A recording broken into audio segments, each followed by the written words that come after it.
Hindi lang isda ang marami sa Candaba tuwing tag-ulan. Dumarami rin kasi ang mga kuhol o golden apple snail sa mga palayan. Pero ang mga kuhol na ito, peste para sa mga magsasaka. Kinakain kasi nito ang mga tanim na palay. Pero imbis na itapon, naisipan ng mga magsasaka na gawin itong ulam. Kaya naman Brent, ang isa mo pang mission for today, manguha ng mga kuhol. Hindi naman nangangagat itong mga kuhol.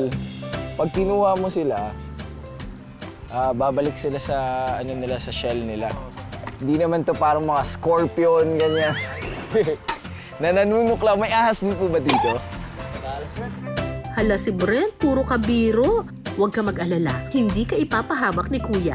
So, tuwing kailan ho kayo nakakakuha ng maraming kuhol? Tapos ilang kuhol sa isang araw? Sako-sako ba? Umabot na gano'n? Talagang araw-araw ka kukuha. Oo. Dahil kasi agad dumami, mabilis na dumami sir. Pinasarap trivia time. Alam niyo ba na ang isang kuhol ay kayang maglabas ng daan-daang itlog? Kaya sa isang araw lang, umaabot ng 3 timba ang nakokolekta ni Kuya Jerwin ng mga kuhol sa kanyang palayan. So dito sa dakong ito, napakarami nating nakikitang kuhol. Ay! Hindi ako sanay sa mga nararamdaman ko sa paa, pero iniisip ko na lang na nasa spa ko. Okay? So, mod spa. Habang kumukuha ka ng fresh na kuhol.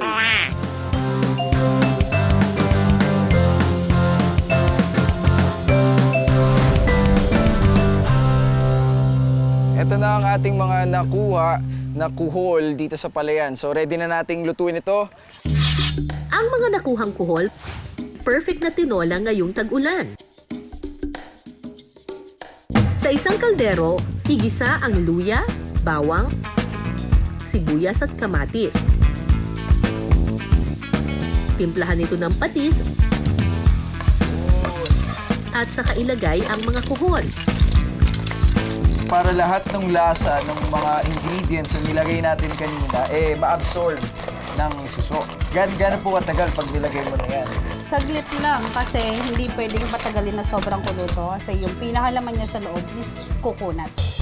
Sunod na ilagay ang papaya, pampalasa, at saka ibuhos ang tubig. Takpan at hayaang kumulo sa loob ng 10 minuto. Huling ilalagay ang malunggay. Ilang saglit pa.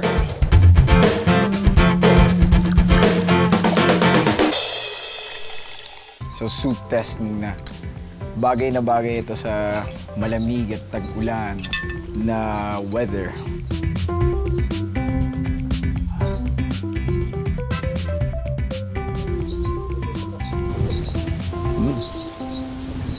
Nanonote yung lasa, super fresh.